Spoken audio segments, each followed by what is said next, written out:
नमस्कार, मी Mugdha Lonkar. Swift and Lift Media Group प्रस्तुत उद्योग यशोगाथा संघर्षाचा शिखर यशाचा आदर्श पावर्ड बाय प्राइम टायकूनच्या पुढच्या भागामध्ये आपलं स्वागत आहे. फिनिक्स पक्षाप्रमाणे राखेतून भरारी घेऊन आपल्याला नवीन काहीतरी सुरू करावं लागतं आणि याचं उत्तम उदाहरण म्हणजे मिस्टर तानाजी राजगुडे आणि त्यांचा बिझनेस ग्लोबल कन्स्ट्रक्शन. तर आज आपल्या सोबत आहेत मिस्टर तानाजी राजगुडे. नमस्कार सर. नमस्कार. आपण या ह्याच्यामध्ये त्यांच्याबद्दल आपण जाणून घेऊया. सर, तुमची शैक्षणिक आणि कौटुंबिक पार्श्वभूमी जाणून घ्यायला आम्हाला आवडेल.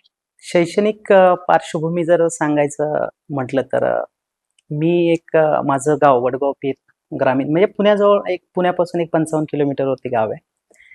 तर तिथून जन्म माझा 1985 साली झाला आणि परिस्थिती आणि ह्या सगळ्या गोष्टी जर पाहण्यात आलं तर माझं शिक्षण गावाला 1ली ते 12वी पर्यंत झालं आणि आईवडिलांची परिस्थिती खूप हलाखीची असल्यामुळं शिक्षण म्हणजे आईवडिलांनाच माहित नव्हतं की आपला मुलगा शाळेत जाऊन त्याचं करिअर कुठं सेट करायचं हे आईवडिलांना बिलकुलही माहित नव्हतं. पण परिस्थिती जरी बिकट असली तरी आम्हाला 2 टायमाचं जेवण व्यवस्थित त्यांनी दिलं आणि 12वी पर्यंत शिक्षण झाल्याच्या नंतर घरची फॅमिली बॅकग्राऊंड जर बघितलं तर माझ्या पाठीमागं माझ्या 2 बहिणी आणि 1 भाऊ आणि एज्युकेशन पार्ट बघितला तर भाऊ पण 10वी शिक्षण घेऊन तो त्याचं कामधंदा बघायला लागला. 2 बहिणी त्यांचं, कारण मी लहान असल्यामुळं 2 बहिणींची माझ्या अगोदर लग्न वगैरे झालेली होती. बरोबर. आणि ह्या सगळ्या गोष्टी पाहता परिस्थिती नेहमी डोळ्यासमोर यायची. आणि एकदा असंच मी वडिलांबरोबर शेतात गेलो तर वडिलांनी परिस्थितीचं गांभीर्य मला त्यावेळेस जाणून दिलं की पाठीवरती हात ठेवला आणि म्हटले, बाळा, हे जो आपला परिसर आहे हा रखरखता उन्हासारखा म्हणजे परिसर आहे. आमचा परिसर खूप म्हणजे तिथे ड्राय एरिया आहे, आमच्या इकडं पाणी नाहीये आणि दुष्काळी भाग आहे आमचा. आणि ते दुष्काळी भाग असल्यामुळे त्यांनी सांगितलं, तू काही इथं राहू नकोस, तू तुझं पुढचं शिक्षण पुढं पुण्यात जा, तू जे काही पैसे कमवशील ते आम्हाला देऊ नकोस, पण तू तुझं करिअर तिकडं सेट कर आणि तू आता आमची परिस्थिती नाही इथून पुढे तुला शिकवायची. तरी पण मी हट्ट घेतला. 12वी पास झालो, मला चांगले मार्क पडले आणि मी पुण्यात आलो. इंजिनिअरिंग कॉलेज जे आहेत त्या ठिकाणी मी थोडं त्यावेळेस एसटी असायची, एसटीने पुण्यात आलो आणि ते बऱ्याच ठिकाणी शाळा बघितल्या आणि ते हॉस्टेल्स त्या सगळ्या गोष्टी बघितल्याच्या नंतर परत घरी गेल्याच्या नंतर वडिलांना सांगितलं की इथं हॉस्टेल आहे, शाळेची एवढी फी आहे. तर मग वडिलांनी सांगितलं की मी तुला मागेही एकदा सांगितलंय, आपल्याकडे काही पैसे नाहीत. आणि त्यावेळेस हॉस्टेलची आणि शाळेची फी हे सगळा खर्च मी कॅल्क्युलेट करून त्यांना सांगितलं की एवढा 35,000 रुपये खर्च आहे. बरोबर. तर ते म्हणले, अरे तुझे शिक्षण अख्खं 10वी ते 12वी पर्यंत शिक्षणाला तेवढे पैसे मी नाही घालवले आणि इथून पुढचे पैसे मी नाही देऊ शकत, कारण आम्ही जे शेतात करतोय त्यातनं जे काही इन्कम होते त्यात आम्ही तुम्हाला वाढवतोय. मग तिथून पुढे मी विचार केला की आपली जर परिस्थिती सुधारायची असेल तर आपल्याला काहीतरी स्वतः केलं पाहिजे. आणि मग मी तिथून पुढे पुण्यात आलो. पुण्याच्या आल्याच्या नंतर त्यावेळेस ओळखी पाळखीचं कोणीही नव्हतं माझं. जे नातेवाईक होते तेही जेमतेम याच्यामध्ये राहत होते. मग मी त्यावेळेस लोकमत पेपर होता आणि लोकमत पेपर घेतल्याच्या नंतर तिथं फक्त राहण्या खाण्याची इथं सोय असेल ना, ती बातमी वाचली आणि तिथून मी कॉल केला आणि सुरुवातीला नाशिक फाट्याला आलो. नाशिक फाट्याला उतरलो.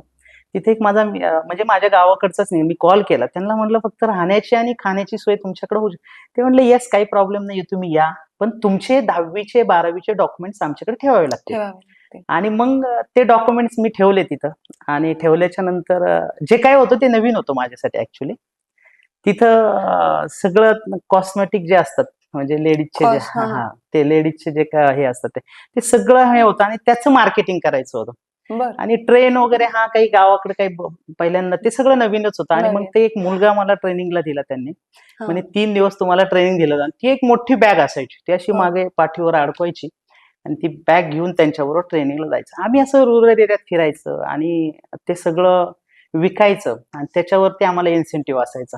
तो अनुभव माझ्यासाठी जीवनातला खूप म्हणजे माझ्यासाठी तो न विसरणारा अनुभव आहे. Lifestyle change. आणि मी म्हटलं, हे असं केलं तर आपली परिस्थिती नाही चेंज होणार. मग परत मी तिथून पुढचा जो माझा प्रवास आहे तो मी एम्प्लॉयमेंट कार्ड काढलं आणि मला नंतर कळालं की मुक्त विद्यापीठातनं आपल्याला शिक्षण घेऊन जॉब करता येईल. बरोबर. मग मी मुक्त विद्यापीठातनं ग्रॅज्युएशन साठी म्हटलं आपलं एक ग्रॅज्युएशन करूयात आणि पुढचा प्रवास आपला चालू राहील. मग एम्प्लॉयमेंट कार्ड काढलं. त्यातनं परत मी 6-6 महिन्याच्या ज्या कंपन्या असतात त्याच्यामध्ये आपलं टेम्पररी पिरियडमध्ये हा कामाला हा केलं. आणि माझं एक स्वप्न होतं की टाटा मोटर सारख्या कंपनीमध्ये मला जॉब मिळावा आणि मी लकी आहे की मला त्या कंपनीत एम्प्लॉयमेंट थ्रू जॉब भेटला. आणि जॉब करत असताना परत म्हणजे नेहमी मन असं खटकायचं की याच्यातनं आपलं काही होणार हा. नाहीये. मार्केटिंग मध्येच तुम्हाला हा, जॉब मार्केटिंग मध्ये जॉब हे पाहिजे होतं. मग मी ते परत ते करता करता परत मी तिथून सोडलं आणि कात्रज सारख्या एका स्पेअर पार्टच्या दुकानात मी जॉबला लागलो.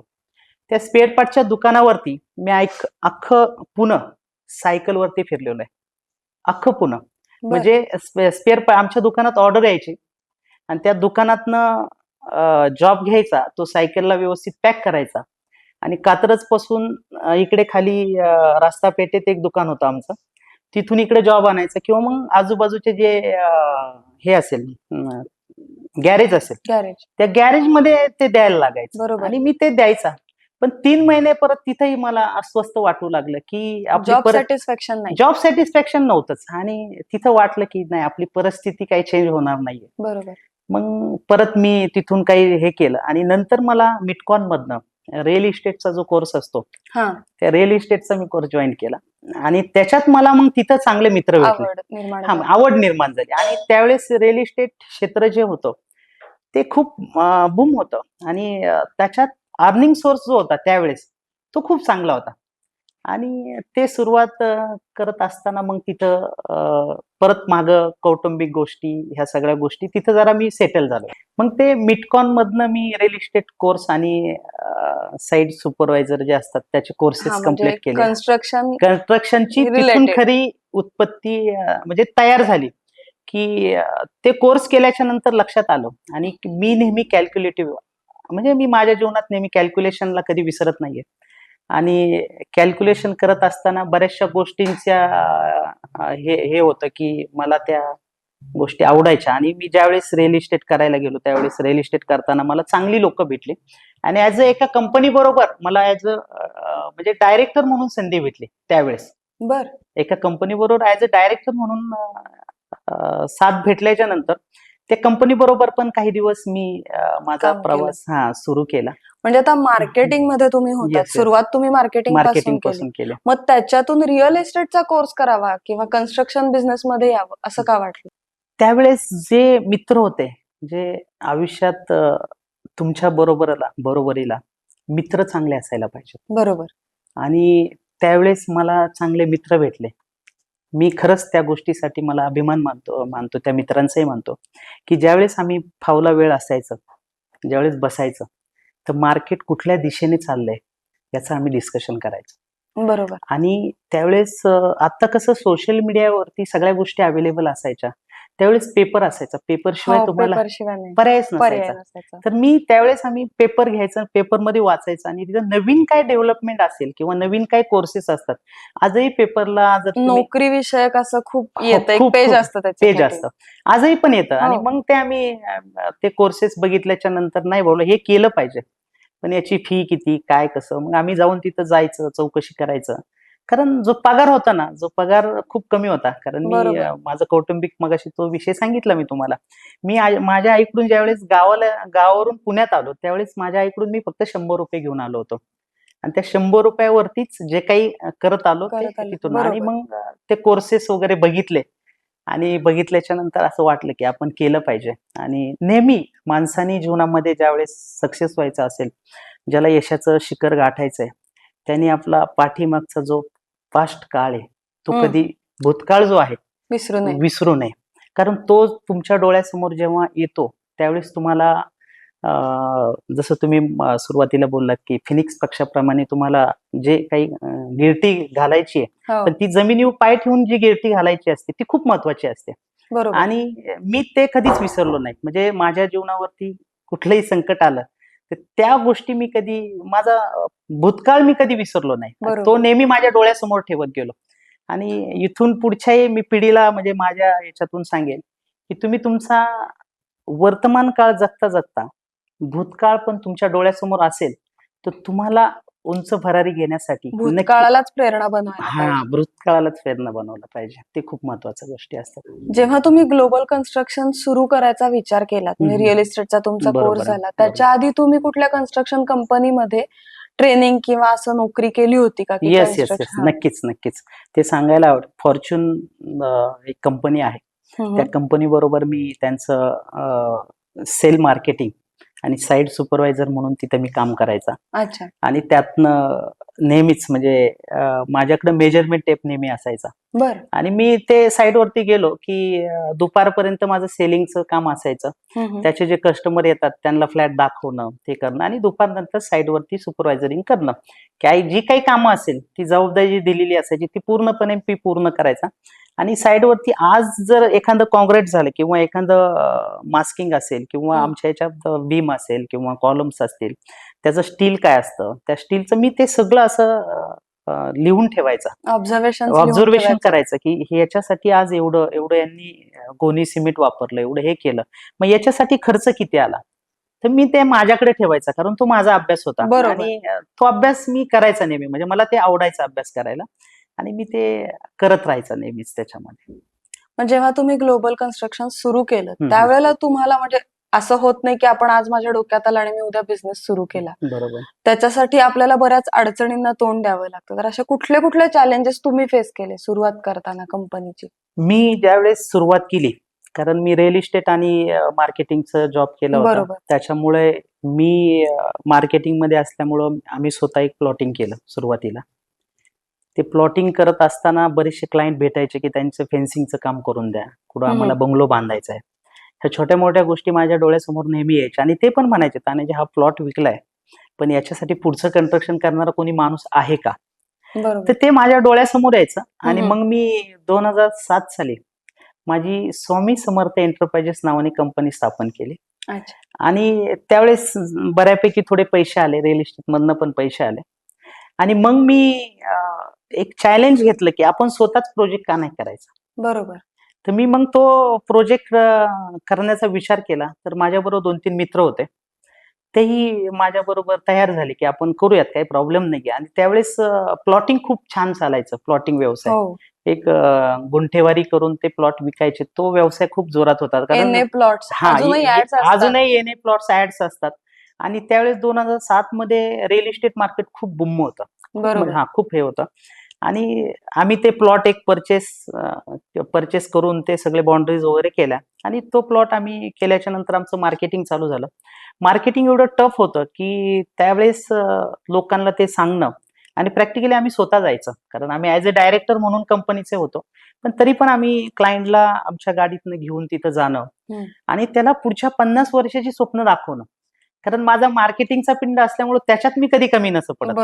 आणि ते प्रॉपर सांगायचं. आमचे प्लॉट जवळपास 80% प्लॉट आमचे सेल आउट झाले.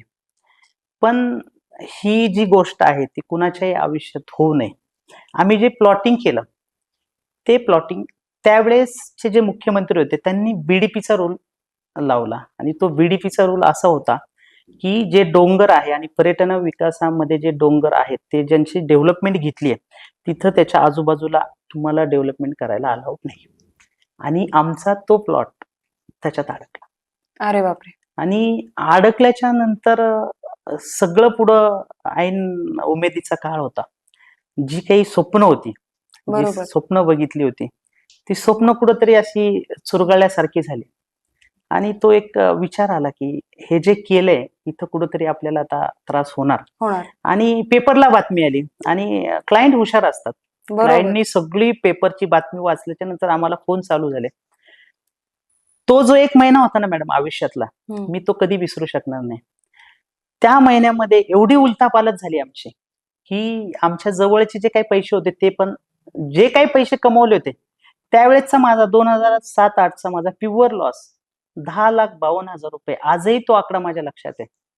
त्यावेळेस पूर्ण ते 10,52,000 रुपये पण गेले आणि जे कमवलेले पैसे होते ते पण गेले. पण त्याच्यानंतर काय झालं की निगेटिव्हिटी एवढी झाली की मार्केटमध्ये निगेटिव्हिटी व्हायला आपल्याकडे काय होतं की आपल्याकडे एकच गोष्ट आहे की निगेटिव्ह थॉट्स वरती जास्त चर्चा केल्या जातात. निगेटिव्ह मार्केटिंग लवकर होतं. निगेटिव्ह मार्केटिंग लवकर, त्याला काही करायची गरज नाही लागत आहे. आता ते कसं झालं, काय झालं हे सगळं मला माहिती. आता माझ्याकडं ग्रामीण भाग असल्यामुळं आणि माझा त्यावेळेस नेमका लग्नाचा पिरियड होता. वय लग्नाचं आलं होतं आणि त्यावेळेस माझे सगळे नातेवाईक रिलेटिव्ह सुद्धा म्हणजे बाजूचे विचारायचे की नक्की तू करतोय काय, काहीतरी गोंधळ केलाय तिकडे काहीतरी. आता मला माहिती मी काय केलंय, मी बरोबर. गोंधळ काहीच केला नव्हता. फक्त माझ्या आयुष्यातली जी पायरी होती, व्यावसायिक पायरी होती, ती कुठंतरी एक स्टेप मी परत खाली गेलो आणि त्यात माझं नुकसान झालं. ते ऍग्रीड, म्हणजे मला माझी चूक ती मान्य झाली. पण मी सांगायचं, जो मला भेटायला यायचे, ज्याचे पैसे असायचे, माझे क्लायंट्स आहेत, मी त्यांना सांगायचं तुमचे पैसे हे सगळं पूर्ण दिले जातील, फक्त थोडे दिवस आम्हाला तुम्ही सपोर्ट करा. आणि तो सपोर्ट करता करता बाकीच्या गोष्टींमध्ये पण लक्ष द्यायला लागायचं. आणि जी स्वामी समर्थ एंटरप्राइजेस कंपनी होती ती डेव्हलप, त्याचा मग मी पुढे आणखीन पुढे ग्रोथिंगसाठी पुढे परत मी थांबलो नाही. म्हणलं जी चूक झाली ती आपण कव्हर करू. मग ते 3-4 वर्ष जो फ्लो होता तो ऍक्च्युली भरण्यात मला खूप मेहनत घ्यावी लागली आणि थोडंसं निगेटिव्ह वातावरण झालं होतं. आणि त्यावेळेस खरं कळालं की आपल्या जवळची हक्काची माणसं कोण आहेत आणि कोण नाहीत. माणसं ओळखायला त्यावेळेस खरं समजलं मला की आपली कोण आणि बाहेरची कोण. आणि ज्यावेळेस माझी जवळची जी माणसं होती ते ऑफकोर्स माझ्याजवळ आली. काहींनी आर्थिक पाठबळ दिलं मला, काहींनी पाठीवरती शब्बासकीचा हात दिला की नाही तानाजी तू कर, आम्ही तुझ्या बरोबर आहे. आणि मी आजही त्या लोकांचं मनापासून आभार मानतो की त्यावेळेस जी त्यांची मला जो सपोर्ट होता, ती जी गरज होती, ती सपोर्ट केला जर त्यांनी नसता तर मी आज ह्या स्टेजला आलो नसतो. म्हणजे त्यांनी सपोर्ट केला म्हणूनच या स्टेजला आलो. आणि त्यावेळेस आणखीन एक किस्सा सांगायला मला आवडेल की माझ्याकडं टू व्हीलर वरती मी जात असताना पेट्रोल पंपापासून 1 किलोमीटर वरती माझी गाडी बंद पडली होती. पण परिस्थिती कशी बिकट असते बघा. म्हणजे गाडी बंद पडल्याच्या नंतर मी म्हटलं चला आता पेट्रोल पंपाच्या जवळ जाऊन आपण गाडीत पेट्रोल भरूयात, काही प्रॉब्लेम नाहीये. गेल्याच्या नंतर बॅग होती, सॅग अशी बघितली आणि पाकिट कुठे शोधतोय, तर त्यावेळेस माझ्याकडे 50 रुपये सुद्धा त्या गाडीत पेट्रोल टाकायला नव्हते. म्हणजे एवढी भयान परिस्थिती त्यावेळेस आलेली होती. पण एवढंच होतं, माझ्याजवळ जिद्द होती, चिकाटी होती आणि आत्मविश्वास जो होता माझा तो नेहमी स्ट्रॉंग असायचा. बरोबर. हा, तो तेच महत्वाचं सगळ्यात. आत्मविश्वास खूप स्ट्रॉंग असायचा. आणि मग तिथून पुढे मी स्वामी समर्थ जी कंपनी होती ती चालू ठेवून पुढे ते सगळ्या गोष्टी म्हणजे चालूच होतं, रनअप चालूच होतं. तो ग्लोबल कन्स्ट्रक्शन कधी सुरू केली? ग्लोबल कन्स्ट्रक्शन जी कंपनी जी चालू केली ती 2012 ला चालू केली. अच्छा. 2012 ला जी स्वामी समर्थ एंटरप्राइजेस कंपनी होती त्याचं फक्त नाव चेंज केलं. कारण थोडंसं आता मार्केटमध्ये राहायचं म्हटल्याच्या नंतर थोडंसं आणि त्यावेळेस स्वामी समर्थ रन करताना मला इंडस्ट्रीयल मध्ये मी जरा फोकस केला. की इंडस्ट्रीयल मध्ये फोकस याच्यासाठी केला की जे प्री इंजिनिअरिंग जे स्ट्रक्चर होतं ती बाहेरच्या देशातले ते स्ट्रक्चर तिकडे जास्त वापरलं जायचं. तर त्याचं कॅल्क्युलेशन करायला सुरुवात केली. आणि त्यावेळेस मार्केटमध्ये त्यावेळेस त्या व्यवसायामध्ये जास्त लोक नव्हते. बरोबर. म्हणून मग मी त्याच्याकडे फोकस केला आणि कंपनीचं नाव फक्त मी चेंज केलं. आणि ग्लोबल कन्स्ट्रक्शन ही 2012 ला माझी चालू झाली. 2012 ला चालू झाल्याच्या नंतर मार्केट खूप ओपन होतं. मार्केट ओपन असल्यामुळं कंपनीची ग्रोथ व्हायला काही टाइम नाही लागला, वेळ नाही लागला. बरोबर. तुम्हाला या सगळ्या प्रवासामध्ये तुमचा टर्निंग पॉइंट कुठला, म्हणजे की नाही आता मी रिअल इस्टेट किंवा कन्स्ट्रक्शन मध्येच जाणार, हा डिसिजन तुमचा कधी झाला? टर्निंग पॉइंट म्हणतो ज्याला आपण, की करिअरचा टर्निंग पॉइंट कुठला होता? करिअरचा टर्निंग पॉइंट जर म्हणाल ना तर ज्यावेळेस मी स्वामी समर्थ एंटरप्राइजेस कंपनी सुरुवात केली तो माझ्यासाठी आयुष्यातला एक टर्निंग पॉइंट ठरला. आणि ज्या व्यवसाय करायचा आहे म्हणजे 2012 ला ज्यावेळेस मी ग्लोबल कन्स्ट्रक्शन जी कंपनी जी आहे ज्यावेळेस स्थापन केली त्यावेळेस प्रत्येक पुरुषाच्या मागे कुठल्या तरी स्त्रीचा, म्हणजे माझं लग्न झालं होतं 2012 ला. आणि ज्या स्त्रीचा मला हात पाहिजे होता पाठीमागे, बाबा तुम्हाला जे आवडते. माझ्या मिसेसचं त्यावेळेस अजूनही मला वाक्य आठवतं की त्यावेळेस ती म्हटली, तिला बरेच माझे नातेवाईक सांगायचे की त्याला कुठेतरी परमनंट जॉबला लाव. आणि तिला सांगायचे ऍक्च्युली. तर ती आमचं संध्याकाळी आमच्या दोघांमध्ये तेवढी एक गोष्ट आहे की काही दिवसभरातल्या घडामोडी झाल्या तर संध्याकाळी डिस्कशन करायच्या. आणि मी तिच्याशी ज्यावेळेस डिस्कशन केलं तिने पण मला त्यावेळेस तेच सांगितलं की तुम्हाला जे आवडतंय तेच करा. आणि मला ज्या क्षेत्राशी निगडीत कामं करायची होती जे कन्स्ट्रक्शन लाईन मध्ये, कारण कॉमन परिस्थिती असल्यामुळं भांडवल हा विषय खूप महत्वाचा होता.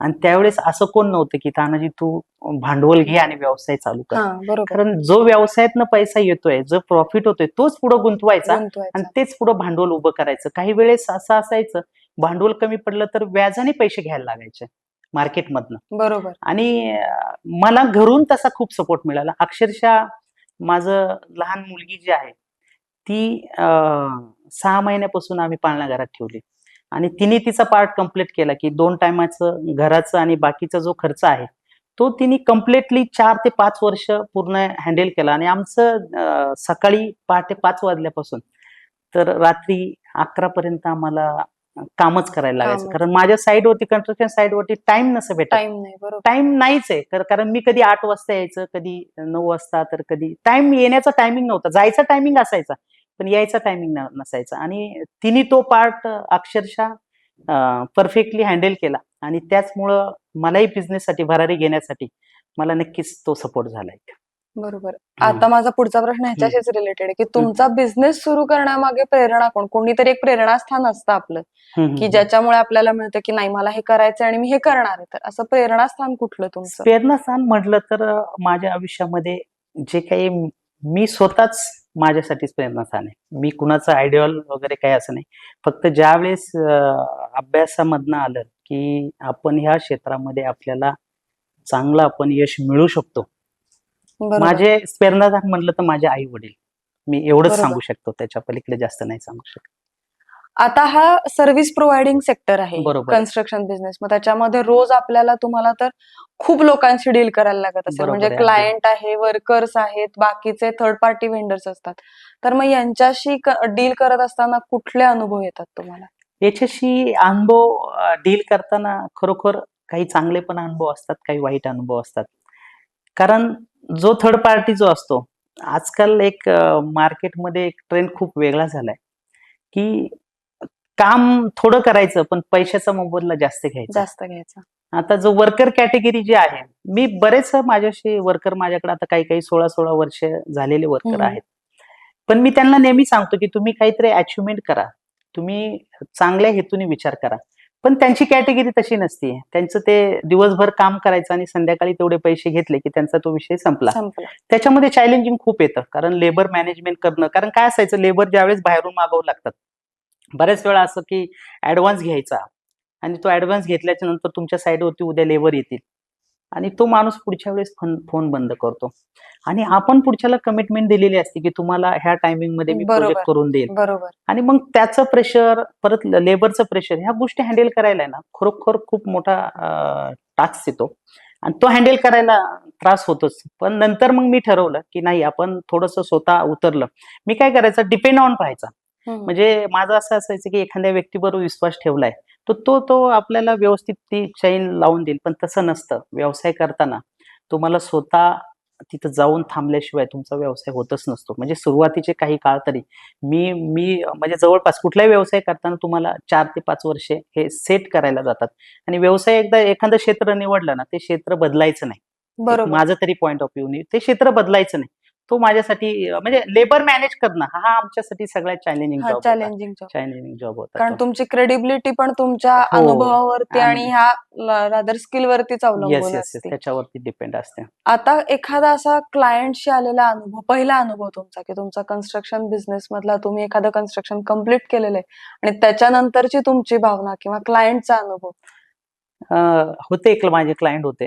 ज्यावेळेस सुरुवातीला मी व्यवसाय करत होतो, काम करताना क्लायंट एवढं सुंदर बोलतात आपल्याशी. म्हणजे खूप त्यांचं कम्युनिकेशन, सकाळी गुड मॉर्निंग सर, आज काय तुमचं काम आहे, सगळ्या गोष्टी असतात, फॉलोअप असतो. बरोबर. काम कम्प्लीट होईपर्यंत जिथं मला अनुभव आला ना, ती व्यक्ती काम कम्प्लीट होईपर्यंत काहीच बोलले नाही मला. आणि माझं एक वैयक्तिक मत असतं की कुठलाही क्लायंट असू द्या, तुम्ही बोलत चला. ज्या काही तुमच्या कन्स्ट्रक्शनमध्ये ज्या चालू ज्या चुका असतात ना, त्या आम्ही क्लिअर करून देऊ शकतो. बरोबर. आणि त्यांनी काय केलं, लास्टमध्ये मग मेजरिंग टेप घेतला, माझं ही वॉल तिरकी आहे, माझं इथंच आहे. मग लास्टचं पेमेंट कुठंतरी द्यायचं नाही, ह्या हेतूने कुठंतरी पॉइंट्स काढायचे. आणि कन्स्ट्रक्शन फील्डमध्ये पूर्वी जो काही प्रॉफिट असायचा तो खूप चांगला असायचा. पण आता काय झालंय की कॉम्पिटिशन एवढं वाढलंय की त्याच्यामध्ये प्रॉफिट ऑफ रेशो कमी आला. बरोबर. आणि आम्ही सर्व्हिस सेक्टरमध्ये हाच एक प्रॉब्लेम आहे की काम करत असताना आहे ना, आपल्याला त्रास खूप होतो. आणि क्लायंट काय करतात, काही क्लायंट खूप विचित्र असतात, लास्ट मोमेंटला पॉइंट काढतात बरोबर. की आमची स्टाईल ही अशी नव्हती पाहिजे, आम्हाला असं. ते सॅटिस्फाईड असतात मनाने, पण मनाने. त्यांना जे लास्टचं जे पेमेंट असतं ना, ते त्यांना ऍक्च्युली करायचं द्यायचंच नसतं. नसतं. त्याच्यामुळे ही जी लोक आहेत ना, ह्या लोकांपासून मी एक धडा शिकलो आणि तिथून पुढे मी ठरवलं की आपल्याकडं मार्केटमध्ये 3 प्रकारच्या आपल्याकडे आता फोर व्हीलर मध्ये जर बघितलं तर 5-6 भरपूर वेगवेगळ्या गाड्या आहेत. तर मी ठरवलं की आपण जे मीडियम मध्ये काम करायचं, एकदम खालच्या लेवलला पण नाही काम करायचं. क्वालिटी जी आहे ती माझी एक मी मी मी स्वतः माझा एक प्लॅन तयार केला आणि त्या क्लायंटमध्ये जो तो क्लायंट माझ्या याच्यात बसला तरच आपण त्याच्याशी पुढे जायचं, नाही तर अन्यथा त्याच्याबरोबर नाही काम केलं तरी चालेल, काही प्रॉब्लेम नाही. वेव्हलेंथ जुळणं हा, महत्वाचं त्या व्यक्तीची आपल्या बरोबर वेव्हलाईन जुळणं खूप महत्वाचं आहे. आणि मी मग क्लायंट आहे ना, थोडंसं मी विचारपूर्वक घ्यायला लागलो की ह्या क्लायंटकडून आपल्याला पुढे त्रास काय होईल. आणि मार्केटिंग मध्ये मी पहिल्यापासून असल्यामुळे ना, मला माणसं ओळखण्याचा जो अंदाज आहे तो म्हणजे माझ्या डोक्यात जे विचार येतात त्या व्यक्तीविषयी बरोबर. ते लास्टला बरोबर तेच होतात. कारण माझा जो अंदाज आहे तो खरा ठरतो लास्ट मोमेंटला, कारण ह्या क्लायंटचे सगळं स्ट्रक्चर माझ्याकडे तयार असतो. तो एक कारण आता महत्वाचा. इतक्या वर्षात तुम्हाला खूप हो, माणसं भेटली माणसं असते. आणि आमच्या कंपनीचं विशेष म्हणजे आणखीन एक, आजपर्यंत आम्ही मार्केटिंग कधी केलेलं नाही. बर. माझे सगळे रेफरन्स जे आहेत व्यावसायिक, हे सगळे माझे क्लायंट देतात. क्लायंट त्याच्यामुळे मी म्हणजे क्लायंट माउथ पब्लिसिटी माउथ जास्त. पब्लिसिटीवरतीच माझा व्यवसाय. आजपर्यंत मी जवळपास आता माझे 230च्या पुढे मी सेट बांधलेत. बर. एवढे माझे प्रोजेक्ट झालेले आहेत आतापर्यंत, पण ते सगळे प्रोजेक्ट माउथ पब्लिसिटीवरतीच पण मिळाले. आता जसं जसं बदलतंय, डिजिटलायझेशन वाढतंय, हा. तर डिजिटल मार्केटिंग म्हणा किंवा सोशल मीडिया मार्केटिंग खूप होतं. हम्म. मग या ह्याच्यातही तुम्हाला म्हणजे माउथ पब्लिसिटीने तेवढाच फायदा होतो का, की जेवढा माउथ डिजिटल मार्केटिंग किंवा सोशल मीडिया मार्केटिंग मध्ये होतो? नाही, डिजिटल मार्केटिंगचा फायदा नक्कीच होणार, 100% होणार. कारण आजचा जो क्राऊड आहे ते 1 क्लिक मध्ये कारण म्हणजे गुगलला जरी सर्च केलं तरी कुठल्या कंपन्या लगेच त्यांच्याशी डिजिटलायझेशनचा आम्ही पण मग बदललो ना. आम्ही आता जे आम्हाला माउथ पब्लिसिटीवरती जो व्यवसाय मिळत होता, तर आम्ही पण आता डिजिटलायझेशन मध्ये आम्ही उतरायला सुरुवात केलेली आहे. आता आमचं मार्केटिंग, आता आम्ही हळूहळू ते कंपनीच्या ग्रोथसाठी मार्केटिंग पण आम्ही चालूच करणार आहे. कारण आता माउथ पब्लिसिटी जागा गुगल रिव्ह्यूज ने घेतली. Yes yes yes reviews check करूनच आपण पुढे येस येस जातो. राईट. नाही, आता आम्ही बदललो. मग आम्ही कंपनीच्या ज्या काही स्ट्रॅटेजी आहेत त्या आम्ही नक्कीच बदलल्यात, काही प्रॉब्लेम नाही. तुमचं कन्स्ट्रक्शनचे प्रोजेक्ट साधारण कुठल्या कुठल्या एरियामध्ये असतात? मी कन्स्ट्रक्शनचे प्रोजेक्ट पुणे डिस्ट्रिक्ट मध्ये जवळपास राजनगाव एमआयडीसी असेल, चाकण एमआयडीसी असेल, भोसरी एमआयडीसी असेल, त्याच्यानंतर इकडे कुरकुम एमआयडीसी असेल, या भोरच्या परिसरामध्ये काही एमआयडीसी आहे. ह्याच एमआयडीसी मध्ये मी काम, तळेगाव एमआयडीसी असेल, ह्याच गेले 2007 पासून आज 2024 आहे, ह्याच सेक्टर मध्ये मी काम केलेलं आहे. मला बाहेरच्या ऑर्डर येतात, पण मी शक्यतो त्या कारण मला इथेच ऑलरेडी माझ्या वर्षभरात इथेच 4 ते 5 प्रोजेक्ट असतात. मी तुम्हाला सांगितलं ना, माझं रेप्युटेशन, आणि मी क्लायंटला कधी नर्वस करत नाहीये. बरोबर. त्याला ज्या काही गोष्टी पाहिजेत त्या मी देत जातो. बाबा हा, तो म्हटलं इथे जरा थोडंसं हे आहे, काही गोष्टीत मग कॉस्टिंग कॅल्क्युलेशन हे पकडायचं नसतं. त्यांना थोडंसं कस्टमर सॅटिस्फॅक्शनला खूप महत्व देतो मी मग त्यावेळेस. तुमचं कन्स्ट्रक्शन हे फक्त म्हणजे कमर्शियल एरिया ह्याच्यासाठी आहे का रेसिडेन्शियल ह्याच्यामध्ये पण आहे? नाही, आम्ही फक्त कमर्शियल आणि इंडस्ट्रीयल मध्येच. आम्ही रेसिडेन्शियल मध्ये आम्ही पण नक्कीच आमचा पुढच्या काही काळामध्ये आम्ही रेसिडेन्शियल मध्ये आमचे काही अपकमिंग प्रोजेक्ट नक्कीच येतील. कारण तुम्ही आता एमआयडीसी ची सगळी नावं सांगितलीत म्हणून मी विचारलं. हो. मग एखादा असा कुठला प्रोजेक्ट की जे बघितल्यानंतर म्हणजे की तुम्हाला प्राऊड फील होतं की अरे हा माझा प्रोजेक्ट आणि हा अगदी मनासारखा झालाय माझ्या? हा प्रोजेक्ट चाकणला आमचे एक कांबळे सर म्हणून क्लायंट आहेत, त्यांचा प्रोजेक्ट अतिशय माझ्या मनासारखा झाला. त्या व्यक्तीने काम करताना म्हणजे साधं सिमेंट सुद्धा चेक नाही केलं, म्हणजे कुठल्याच गोष्टी चेक नाही. साईडवरती यायचे ते, पण मला जे क्लायंटचे जे प्रश्न असतात एकही त्या व्यक्तीने मला प्रश्न नाही विचारला, कधीच नाही विचारला. काम चालू असताना येणार, बघणार, हा ओके, काही प्रॉब्लेम नाहीये. म्हणजे काही क्लायंट विचित्र असतात, त्याच्यामुळे मग तिथं प्रोजेक्ट डिलिव्हरी देताना आहे ना खूप सारे टेक्निकल प्रॉब्लेम्स येतात. मग असं जेव्हा आता तुम्ही म्हणालात की क्लायंट्स काही काही विचित्र असतात आणि मग त्या वेळेला काय होतं, सुपरवायझर असेल किंवा लेबर असेल तुमचं, त्यांच्यामध्ये क्लॅशेस होण्याची शक्यता असते. मग हे सॉल्व्ह करण्यासाठी किंवा रिझॉल्व्ह करण्यासाठी तुम्ही काय स्ट्रॅटेजी वापरता? मी त्याच्यासाठी एकच स्ट्रॅटेजी वापरतो, दोघांना समोर घेतो, लेबरला बसवतो आणि तो माझा जो सुपरवायझर आहे त्यालाही बसवतो आणि काय प्रॉब्लेम आहे पहिला त्यांच्याकडून मी समजून घेतो आणि त्यांनाही समजून सांगतो की क्लायंट आहे तो आपला, तो क्लायंट आपल्याला पैसे देतोय, त्याच्या पद्धतीने पण काम होणं गरजेचंच आहे. मी जरी क्लायंटची चूक असेल तरी मी लेबरला सांगतो आपली चूक आहे. म्हणजे एखादी गोष्ट चुकली तर मी सुपरवायझरला सांगतो ही तुझी चुकी आहे, तू त्याच्यावरती कमांड नाही ठेवली म्हणून तुझी चूक झाली. आणि लेबरलाही सांगतो की तू सुपरवायझरचं ऐकलं नाही मुळे ती चूक झाली आहे. क्लायंटला नाराज करता कामा नये. मग मी काय करतो, त्यांचं सोल्युशन जे आहे ते घेऊन क्लायंटशी बोलतो की सर असं असं तुमच्या साईडवरती प्रॉब्लेम आहे, मग काय करायचं. मग आम्ही ते बसून, आणि मी शक्यतो फोनवरती जास्त कम्युनिकेशन करत नाही. जे असे टेक्निकली प्रॉब्लेम्स असतात मी हम्म. त्यांना क्लायंटला पण सांगतो तुम्ही साईडवरती या, आपण साईडवरती बसू आणि तुमचा जो काही प्रॉब्लेम असेल तो आपण तुमचा सॉर्ट आउट करू. बरोबर. आता रेसिडेन्शियल कन्स्ट्रक्शन आणि हम्म. कमर्शियल कन्स्ट्रक्शन याच्यात काय फरक आहे साधारणपणे, आणि अरे- काय चॅलेंजेस आहेत दोन्हीतले? हा, दोन्हीतले चॅलेंजेस असे असतात. कमर्शियल मध्ये एकच क्लायंट हँडल करायला लागतो, बरोबर. आणि याच्यामध्ये रेसिडेन्शियल मध्ये तुम्हाला जवळपास एखादा प्रोजेक्ट असेल, 100 फ्लॅट्स असतील, तर हम्म. त्यांचं कम्प्लिशन देईपर्यंत असंख्य अशा प्रश्नांच्या लिस्ट येतात. कुणाला किचन चेंज करायचा असतो, कुणाला Right. भिंती चेंज करा, इंटरनल भिंती चेंज करायच्या असं, सर आम्हाला असं करून द्या.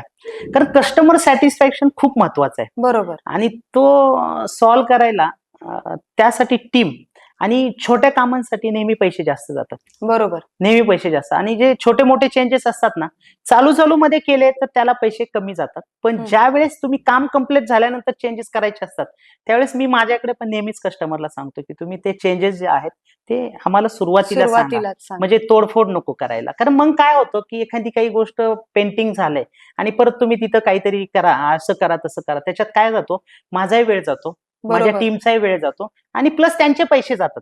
क्लायंट पैसे द्यायला तयार असतात, काही काही म्हणतात आम्ही पे करतो, काही प्रॉब्लेम नाहीये. हो. पण त्याच्यामध्ये काय होतं, जो पहिला टचअप असतो आणि नंतर जे काम केलेलं असतं तो मॅचिंग व्हायला Match प्रॉब्लेम व्हायला येतो, मॅच problem. होत नाही प्रॉपर. बरोबर. त्याच्यामुळे ते जरा थोडासा तो एक चॅलेंजिंगचा पार्ट आहे तो. त्याच्यामुळं कमर्शियल प्रोजेक्ट मला नेहमीच आवडतात आवडतात. पहिल्यापासून. तुम्ही मग आतापर्यंत रेसिडेन्शियल मध्ये पाऊल ठेवलंच नाहीये का ठेवण्याचा विचार आहे नाही, तुमचा? आता आतापर्यंत मी रेसिडेन्शियल मध्ये पाऊल नाही ठेवलेलं. माझ्या इथून पुढच्या आमच्या कंपनीचे जे काही ग्रोथ असेल त्याच्यामध्ये नक्कीच रेसिडेन्शियल प्रोजेक्ट आमचे अपकमिंग येतील, आणि 100% खात्रीने सांगेल की तुमच्याच याच्यामध्ये पुढे तुम्हाला सांगू आपण ते प्रोजेक्ट कुठले असतील. पुण्यात किंवा पुण्याच्या आजूबाजूला अनेक नावाजलेल्या कन्स्ट्रक्शन कंपनीज आहेत, तर त्यांच्या सोबतच्या कॉम्पिटिशन मध्ये पुढे राहण्यासाठी तुम्ही कोणती स्ट्रॅटेजी वापरता? त्याच्यामध्ये म्हणजे कन्स्ट्रक्शन ज्यावेळेस साईट चालू असतात त्यावेळेस एव्हरी इच गोष्ट मला माहित असते, आणि क्वालिटी मध्ये मी कधीच कॉम्प्रोमाइज करत नाही. कारण जी क्वालिटी आहे ती आपण जर दिली तरच आपल्याला पुढे काम भेटणार असतं. आणि आणखीन एक म्हणजे मला अभिमान आहे की पिंपरी चिंचवड शहरामध्ये नाही, पुणे शहरामध्ये इंडस्ट्रियल शेड म्हणलं तर पहिल्या 10 टॉपच्या आतमध्ये आमच्या कंपनीचं नाव येतं. कारण पहिल्यांदा आमच्याकडे इन्क्वायरी येते. बरोबर. आणि एक अभिमान याच्यासाठी असा वाटतो की एक सर्वसामान्य फॅमिली मधला मुलगा ज्यावेळेस ह्या लाईन मध्ये, मागचं बॅकग्राऊंड काहीच नाही ना, बरोबर. बॅकग्राऊंड माझ्या फॅमिलीमध्ये कोणी कन्स्ट्रक्शन लाईन मध्ये नव्हतंच, फक्त हेच बॅकग्राऊंड होतं की मला काहीतरी करून दाखवायचंय. म्हणून मग मी ते करण्यासाठी जी माझी कस्टमर सॅटिस्फाईड जी गोष्ट आहे त्या गोष्टीला मी खूप महत्व दिलं. आणि साईडवरती असं नाही की मी माझं ऑफिस जे आहे त्या ऑफिसमध्ये बसून साईडवरती मी कधीच ऑर्डर नाही सोडत. मी प्रॅक्टिकली साईडवरती जातो, आज कुठल्या साईडवरती काय काम आहे. माझ्याकडे 5 प्रोजेक्ट असेल तर 5 प्रोजेक्टला दर दिवस माझी स्वतःची व्हिजिट असते. त्याच्यामुळे एव्हरी ईच गोष्ट आपल्याला कळते. आणि एक निसर्गाचा पण नियम आहे की तुम्ही ज्यावेळेस चिमणे असतील, पक्षी असतील, ज्यावेळेस ते भरारी मारतात ते सगळीकडे असं शोधत असतात, काही ना काही ऍक्टिव्हिटी शोधत असतात. त्यांच्यासाठी जे काही दिवसभरातल्या ऍक्टिव्हिटी, तसं माझं कमांड खूप आहे. व्यावसायिक जे कमांड असतं ना ते माझं पहिल्यापासून अटॅचमेंट, म्हणजे काम असू किंवा नसू, साईड एखादी बंद असली तरी तिथे जाऊन येणं आणि ऑब्झर्वेशन करणं की हा प्रोजेक्ट आपल्याला पुढच्या काही दिवसात हे करा. आणि तेच एक माझ्यासाठी खूप महत्वाचं आहे. आणि मेन म्हणजे ज्यांची कामं केलेत त्याच लोकांनी मला आजपर्यंत मोठं केलं.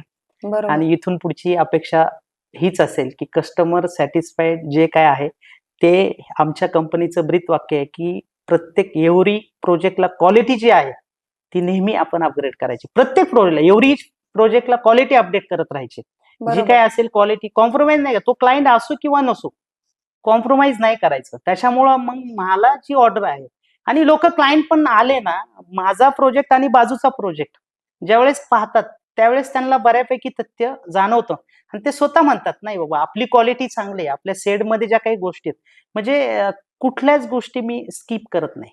बरोबर. त्या प्रॉपरली जे काही कोटेशन मध्ये ठरलंय आणि माझा फॉर्मॅट आहे त्या फॉर्मॅटमध्येच मी काम करतो. माझं क्लायंटचं माझं पेमेंट शेड्यूल असेल किंवा प्रत्येक गोष्ट असेल मी फॉर्मॅटमध्ये करतो आणि क्लायंटची शक्यतो जास्त म्हणजे काही प्रोजेक्टमध्ये काय होतं की क्लायंट स्वतःहून जास्त हे करत असतो, पण मी शक्यतो क्लायंट बरोबर जास्त म्हणजे ते हे नाही करत, घासाघीस जास्त करत नाही करत बसत. नाही. त्याच्यामुळे मग माझ्याकडे प्रोजेक्ट येतात आणि क्लायंटलाही कुणी विचारलं की तुम्हाला माझं काम करायचं, तर क्लायंट स्वतः सांगतो की त्या व्यक्तीकडे दिल्यानंतर तुम्हाला काहीच बघायला लागणार नाही. आता माझे काही पुण्यातले क्लायंट आहेत, हम्म. ऍक्च्युली ते महिन्यातनं एकदा व्हिजिटला येतात, तर त्यांचं स्वतःचं स्टेटमेंट आहे की तुम्हाला प्रोजेक्ट दिल्याच्या नंतर आम्हाला काहीच बघायला नाही लागत. म्हणजे साईडवरती जवळपास आता कन्स्ट्रक्शन साईडमध्ये जवळपास 100+ ऍक्टिव्हिटी असतात बरोबर. आणि मी ज्या क्षेत्रात स्ट्रक्चर उभं करतो त्याच्यामध्ये आम्हाला एक नटबोल्ट पासून म्हणजे 10 mm पासून जी सुरुवात होती तर पार 100 पर्यंत जातं. त्याच्यात सगळं सायकलिंग मटेरियल असतात, सगळे सप्लायर असतात. ह्या सगळ्या चेन्स आहेत ना प्रॉपरली हँडल करावं लागतात. आणि सर्वात महत्वाची गोष्ट, ज्यावेळेस तुम्हाला एखादा प्रोजेक्ट येतो ना त्यावेळेस तुमचे ते जे पैसे येतात ते त्या क्लायंटचे असतात बरोबर. आणि त्या क्लायंटला वेळ नसतो, तो फक्त आपल्याकडून सर्व्हिस करून घेतोय प्रोजेक्ट. मग त्या पद्धतीने त्याची सर्व्हिस झाली पाहिजे. आणि मग काही ठिकाणी काय होतं की सप्लायर पेमेंट टायमावरती नाही द्यायचं, बरोबर. मग तो सप्लायर आपल्याशी हे करत असतो. ठीक आहे, नगण्य काही गोष्टी घडतात, असं नाही मी म्हणत की 100% आमच्याही याच्यामध्ये कम्प्लेशन असेल, पण तरी पण काही गोष्टी असतात की काही सप्लायर त्रास देतात. आणि पूर्वी कसं असायचं की कन्स्ट्रक्शन साईट उभी करायची म्हटलं की स्थानिक लोकांचा खूप हे असायचं, खूप बरोबर. त्रास असायचा. पण आता आमचा जो मुद्दा आहे, आम्ही ज्यावेळेस एखादी साईट चालू होती त्यावेळेस आम्ही जवळच्या जे काही पोलीस स्टेशन असेल तिथं आमच्या कंपनीचं एक लेटर देऊन पाठवतो, इथे ते प्रोजेक्ट आहेत. पण आता गव्हर्नमेंट आणि शासनाचे नेम पण चांगले आले की एखाद्या व्यक्तीला जर तिथं कोणी स्थानिक त्रास द्यायचा असेल तर फक्त तुम्ही आमच्यापर्यंत ती कंप्लेंट राईज करा, आम्ही त्यांना कसं करायचं त्या गोष्टी. म्हणजे सुरुवातीला खूप त्रास असायचा, गावगुंडांपासून हो, भरपूर त्रास बरोबर. खूप त्रास माझा असायचा. आता हा प्रश्न होताच हा हा की बरेच वेळेला लीगल इश्यूज होतात लिगल इश्यू कन्स्ट्रक्शन ह्याच्यामध्ये बरोबर किंवा स्थानिकांच्याकडून बरोबर गव्हर्नमेंट बरोबर काही इश्यू बरोबर होतात, मग बरोबर ते रिझॉल्व्ह करण्यासाठी तशी टीम तुम्हाला हायर करावी हो लागत असेल. बरोबर बरोबर. तर मग हे तुम्ही कसं काय हँडल करता नाही, हे हे मी सगळं विचारणारच हे होते. सगळं मी तेच सांगतो ना, माझ्याकडे इनबिल्ड ह्या सगळ्या गोष्टी असल्यामुळं मी ज्या क्षेत्रात वावरलोय त्या सगळ्या क्षेत्रातला मला अनुभव आहे.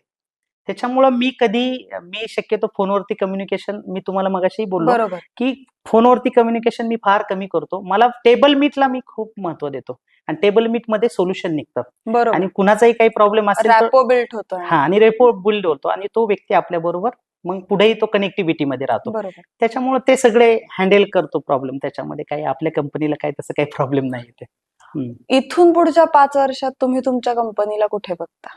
इथून पुढचा माझं हेच स्वप्न आहे की माझ्या कंपनीचे प्रोजेक्ट ऑल ओव्हर महाराष्ट्र नाही जगभरात झाले पाहिजेत आणि कुठं ना कुठं आमचे प्रोजेक्ट पाहिजेत. त्या पद्धतीने आमची टीम आता कामाला लागली आहे. कारण पूर्वी आतापर्यंत काय झालं की आमच्या कंपनीची जी ग्रोथ आहे ती सगळी आम्ही इंडिव्हिज्युअली बघितलं. आता माझ्याकडे काय आहे की मी स्वतः बऱ्यापैकी माझी मिसेस जी आहे अकाउंटिंग पूर्ण हँडल करते. त्याच्यामुळे आम्ही घरचीच लोक आहोत की हँडलिंग बरोबर. करायला. साईडवरती सुपरवायझर असतात, इंजिनियर आहेत. ती जी टीम आहे आणि आता पुण्यासारख्या शहरात आमचं ऑफिस पण आहे. त्याच्यामुळं आम्ही नक्कीच इथून पुढचं जे काही आता पुणे डिस्ट्रिक्टच्या जवळ आम्ही कामं करतो, बरोबर. तर नक्कीच आम्हाला वर्ल्डमध्ये काम करण्याची आमच्याच क्लायंटकडून आम्हाला संधी मिळेल, एवढीच आमची पुढची अपेक्षा आहे. अ, आपल्याला थोडासा विरंगुळा हवा असतो हं, हं, सगळ्यांना आपल्या हं. कामातही रिफ्रेश वाटण्यासाठी. हं, हं, हं. प्रत्येकाची एखादी काहीतरी हॉबी असती. तर जेव्हा कधी तुम्हाला कामातनं वेळ मिळतो, तर हं. तेव्हा तुम्हाला म्हणजे कसा तुम्ही वेळ घालवता तो? ऍक्च्युली माझा शनिवार आणि रविवार फिक्स माझा ट्रेकिंगसाठी असतो आणि मला ट्रेकिंग खूप आवडतं. कारण शिवाजी महाराजांचं जे काही वैभव महाराजांनी गडकिल्ले उभे केले, ज्यावेळेस एखाद्या गडकिल्ल्यावरती जातो, ज्यावेळेस तिथं जलव्यवस्थापन असेल, हम्म. पूर्वीचे शौचकोप कसे असायचे, हम्म, हम्म, हम्म. ते वाडे कसे बांधायचे, तो जो काही तिथं चिरा आहे तो लॉकिंग कसा करायचा, ह्या सगळ्या गोष्टी ज्यावेळेस मी सुरुवातीला चालू केलं बघायला, ज्यावेळेस पहिले 1-2 किल्ले बघितले, त्यावेळेस असं लक्षात आलं की महाराजांनी खरोखर कितीतरी आगड-पगड जातीतली लोक घेऊन हे स्वराज्य उभं केलं. आणि हे स्वराज्य ज्यावेळेस उभं केलं त्यावेळेस त्यांनी कधी भेदभाव नाही केला, की तू ह्याचा आहे मग तू इथे येऊ नकोस. तसं बरोबर. महाराजांनी कधीच नाही नाही केलं. केलं. आणि महाराजांचं ते काही वाक्य जे आहेत ती मला नेहमी भावली. आणि तिथून पुढे मी ठरवलं की महाराजांचे जे काही गड किल्ले आहेत ते आपण दर सॅटर्डे संडे आपण वेळ काढायचा. आणि त्यात विशेष म्हणजे आमचे घरचे मला सोडतात, ते खूप महत्वाचा मुद्दा आहे. बरोबर. त्याच्यामुळे मी आतापर्यंत जवळपास 221 किल्ले माझे आजपर्यंत झालेत. आणि मला नेहमीच अशी ऐतिहासिक स्थळं जी आहेत तिथे व्हिजिट करायला आवडतं. त्याच्यामुळं काही लोक मला प्रश्न विचारतात की एवढा मोठा व्यवसाय सांभाळून तुम्ही हे कसं काय करता, सगळं मॅनेज कसं करता. बरोबर. पण माझं आठवड्याभराचं शेड्यूल जे असतं, सोमवार ते शनिवार जे काही शुक्रवारपर्यंत जी कामं आहेत ती सगळी आम्ही प्रॉपर फॉलोअप करतो. प्रॉपर फॉलोअप असतो.